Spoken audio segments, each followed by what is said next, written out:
ಈ ಶ್ರಾವಣ ಮಾಸದಲ್ಲಿ ಶಿವನಿಗೆ ಅತ್ಯಂತ ಪ್ರಮುಖ ಸ್ಥಾನವನ್ನು ಕೊಡಲಾಗಿದೆ.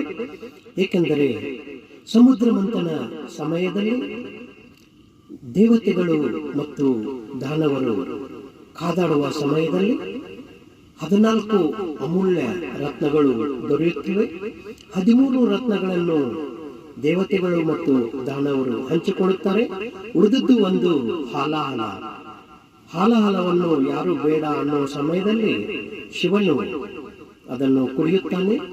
ಪಾರ್ವತಿ ದೇವಿಯು ಅವನ ಗಂಟಲನ್ನು ಹೆಚ್ಚುಕೊಳ್ತಾಳೆ.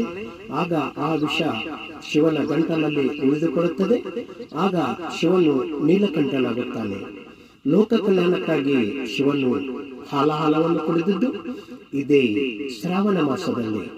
ಅದಕ್ಕಾಗಿ ಆ ಶಿವನಿಗೆ ನಾವು ನೀವೆಲ್ಲರೂ ಎಲ್ಲರಿಗೂ ಆರೋಗ್ಯ ಆಯುಷ್ಯ ಕೊಡ್ಲಿ ಅಂತ ಬೇಡಿಕೊಳ್ಳುತ್ತಾ ಈ ನನ್ನ ಚಿಕ್ಕ ಒಂದು ಮಾಹಿತಿಯನ್ನು